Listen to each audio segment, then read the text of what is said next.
Hello friends, welcome to Siva Renu's kitchen. இன்னைக்கு நம்ம என்ன பார்க்க போறோம்னா டேஸ்டியா மொச்சை வச்சு ஒரு சூப்பரான கிரேவி தான் फ्रेंड्स செய்ய போறோம். அது எப்படி செய்யறதுன்னு பார்க்கலாம் வாங்க.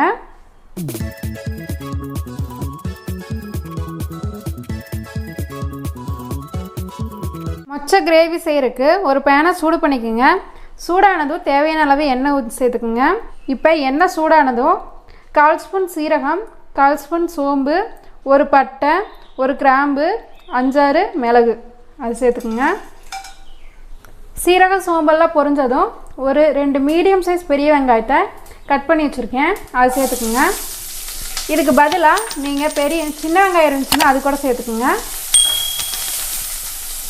இப்போ வெங்காயம் நல்லா கண்ணாடி பதத்துக்கு நல்லா வதங்கி வரட்டும்.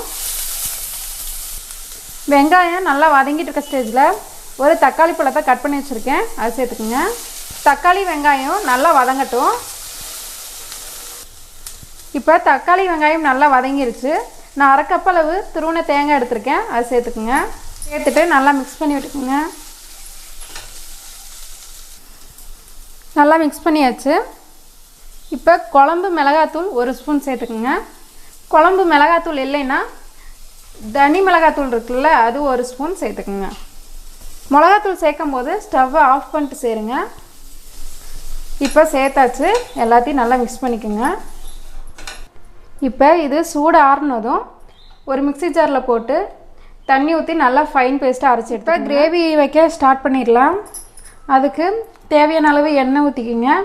எண்ணெய் சூடானதும் 1/4 ஸ்பூன் கடுகு சேர்த்துக்குங்க.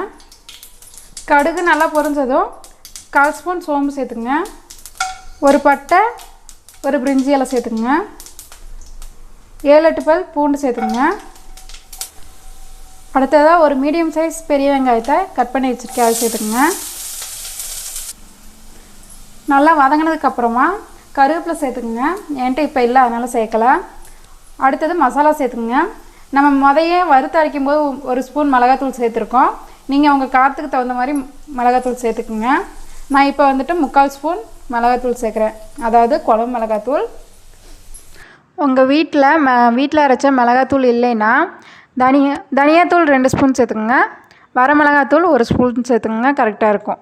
சேர்த்துட்டு நல்லா மிக்ஸ் பண்ணி விட்டுக்குங்க. நல்லா மிக்ஸ் பண்ணிவிட்டு 1/4 ஸ்பூன் மஞ்சத்தூள் சேர்த்துக்குங்க. சேர்த்துட்டு இதையும் நல்லா மிக்ஸ் பண்ணி விட்டுக்குங்க. அடுத்ததாக நான் மொச்சையை வந்துட்டு காஞ்ச மொச்சை தான் எடுத்திருக்கேன், அதனால் 1 மணி நேரம் ஊற போட்டிருக்கேன். உங்களுக்கு டைம் இருந்துச்சுன்னா ஓவர் நைட் ஊற போடுங்க. அப்படி டைம் இல்லை, குயிக்காக செய்யணும் அப்படின்னா சுடு தண்ணியில் நல்லா கொதிக்கிற தண்ணியில் மொச்சையை போட்டுட்டிங்கன்னா ஒரு மணி நேரத்துலேயே கழித்து நம்ம செய்யலாம்.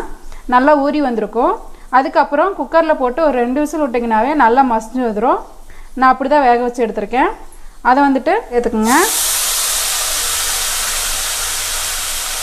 சேர்த்துட்டு நல்லா மிக்ஸ் பண்ணி விட்டுக்குங்க. நல்லா மிக்ஸ் பண்ணியாச்சு. அடுத்ததாக நம்ம வறுத்து அரைச்சி வச்சுருக்க மசாலா சேர்த்துக்குங்க. மசாலா சேர்த்துட்டு நல்லா மிக்ஸ் பண்ணி விட்டுக்குங்க. நம்ம வீடியோஸை இன்னும் சப்ஸ்கிரைப் பண்ணாமல் பார்த்துட்டு இருந்தீங்கன்னா ப்ளீஸ் சப்ஸ்கிரைப் பண்ணிக்கோங்க ஃப்ரெண்ட்ஸ். பக்கத்தில் இருக்க பெல் ஐக்கானையும் கிளிக் பண்ணிக்கோங்க. அப்போ தான் நாங்கள் போடுற ஒவ்வொரு வீடியோஸும் உங்களுக்கு நோட்டிஃபிகேஷனாக வரும். இப்போ நல்லா வதக்கியாச்சு. குழம்புக்கு தேவையான உப்பு சேர்த்து மிக்ஸ் பண்ணதுக்கப்புறம் நான் மொச்சை வேக வச்ச தண்ணியை சேர்க்குறேன்.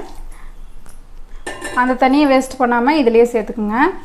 நான் ஒரு 2.5 கப் அளவு தண்ணி சேர்த்துருக்கேன்.